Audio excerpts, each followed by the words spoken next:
Assalamualaikum warahmatullahi wabarakatuh. Perkenalkan saya Ibu Unci Anggreni, biasanya dipanggil dengan Bu Uut.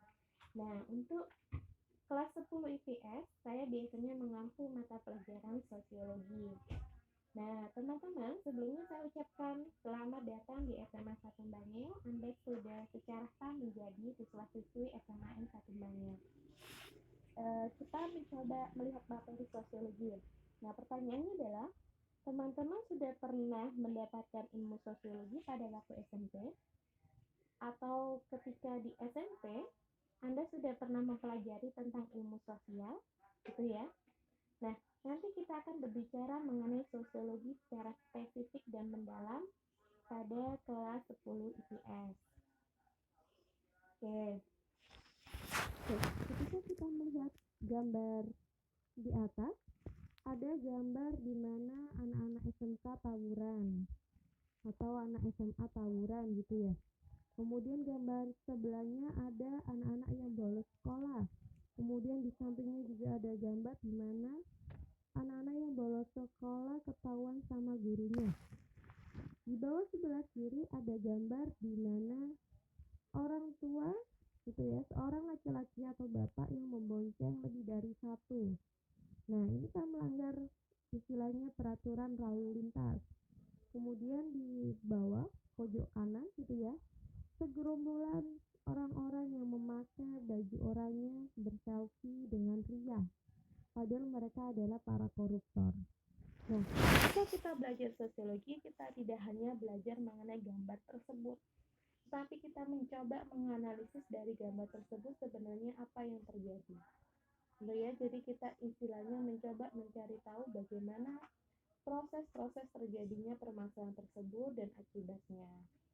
Oke, itu aja dulu ya. Intinya nanti kita sosiologi belajar mengenai perilaku masyarakatnya. Bisa juga tentang masyarakatnya dan sebagainya. Oke, sebenarnya sosiologi itu apa sih, Bu?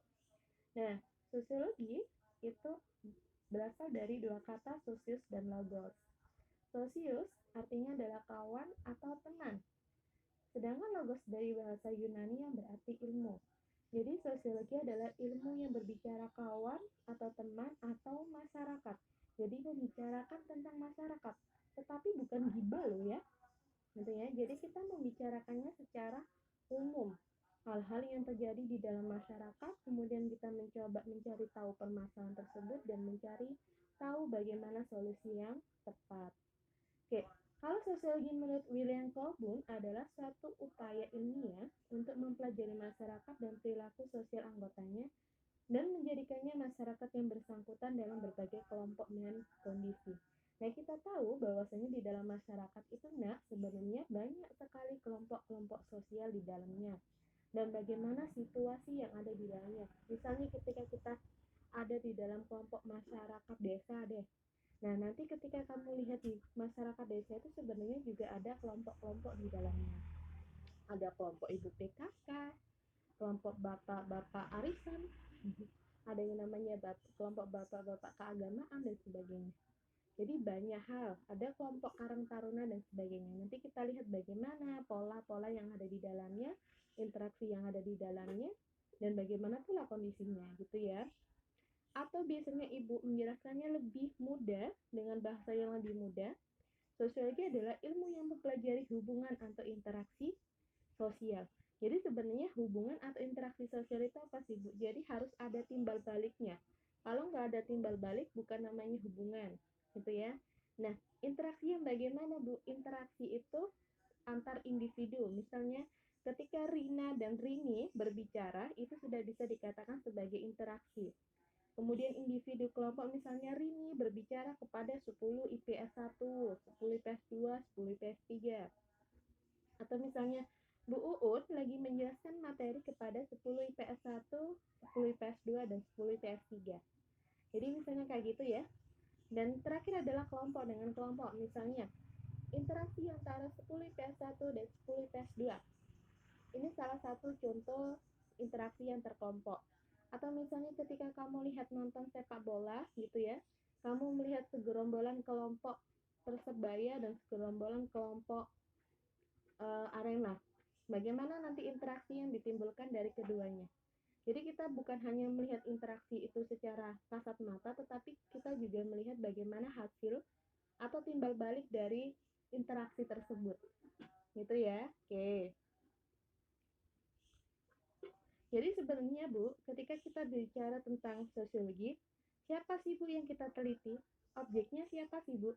Jadi kalau tadi Ibu sudah berbicara muter-muter, sebenarnya kita itu meneliti objek sosiologinya adalah masyarakat itu sendiri. Masyarakat yang dilihat dari mana Bu? Dari sudut pandang hubungan antar manusia. Jadi kita bisa melihat masyarakat itu, atau istilahnya yang dijadikan objek sosiologi adalah masyarakat yang tadi adalah hasil dari suatu interaksi tadi. Itu ya. Ya masyarakat itu siapa ya? Kita. Gitu ya. Oke. Apakah ada suatu interaksi yang ditimbulkan dari kita terhadap orang lain dan sebagainya. Oke, sekarang adalah kita berbicara mengenai ciri-ciri sosiologi. Nah, ciri-ciri sosiologi itu ada 4 sifat. Pertama, sifatnya harus empiris. Empiris atau berdasarkan kenyataan. Jadi kata kuncinya empiris adalah kenyataan. Nanti kalau bikin catatan di garis bawahi.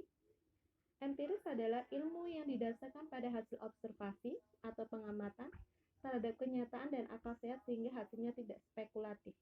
Jadi kalau di dalam sosiologi, ketika Anda melihat suatu fenomena sosial, gitu ya, kita tidak boleh membuat satu fenomena sosial itu berdasarkan spekulatif atau kamu mengada-ngada, tetapi harus berdasarkan satu kenyataan. Nah, kenyataan ini didapatkan dari hasil pengamatan, gitu ya, atau observasi. Misalnya ketika kamu melihat remaja yang tawuran, gitu ya, kemudian kamu melakukan suatu pengamatan atau observasi, kemudian kamu membuat suatu laporan, kemudian tawurannya sudah selesai ternyata dibawa oleh Pak Polisi, kemudian kamu lakukan suatu wawancara, nah hasilnya kamu beritakan, kamu publis gitu ya, dan ini tidak boleh diada-adakan, harus istilahnya berdasarkan kenyataan yang ada, alasannya apa, jam berapa, dan sebagainya harus berdasarkan kenyataan.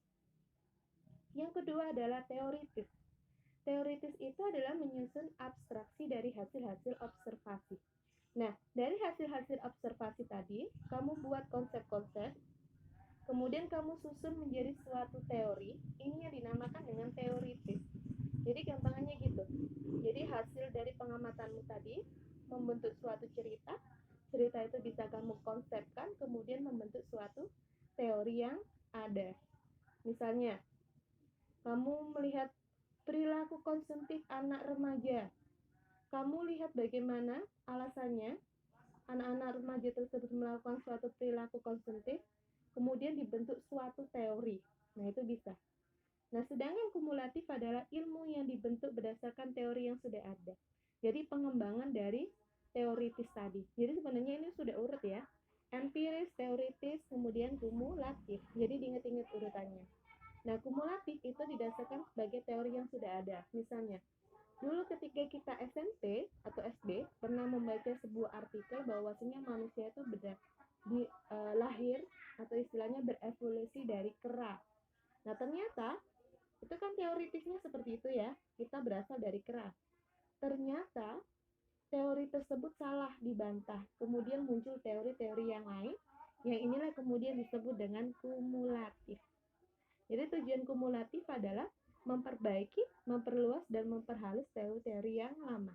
Kalau teori itu sudah tidak sesuai dengan perkembangan zaman, maka kita bisa merubahnya menjadi suatu teori yang baru dan sesuai dengan perkembangan zaman. Oke, dari ketiga hal tersebut, sifatnya juga harus non-etis. Dalam artian adalah kita tidak boleh mempersoalkan baik buruknya fakta, tetapi bertujuan untuk menjelaskan fakta tersebut secara mendalam. Artinya adalah baik permasalahan yang ada di lingkungan kita itu sifatnya baik maupun buruk, maka kita teliti semua. Tujuannya adalah kita memperdalam memperdalam fenomena-fenomena yang ada tersebut dan kita mencari solusinya. Intinya kita sebagai seorang sosiolog gitu ya, atau mempelajari sosiologi, kita mempelajarinya permasalahan itu, fenomena-fenomena sosial itu sifatnya baik dan sifatnya buruk, kita istilahnya perdalam semuanya. Kayak gitu ya.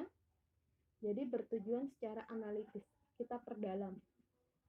Kemudian yang terakhir adalah tugas, buatlah rangkuman sederhana mengenai apa itu sosiologi dan bagaimana ciri-ciri sosiologinya berserta contohnya.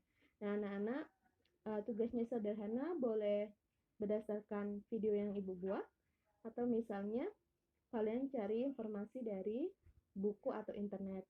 Nah, itu saja penjelasan dari Ibu. Jika kurang paham atau Ibu kurang menjelaskannya, silakan ditanyakan pada grup kelas, baik melalui WA ataupun Google Classroom.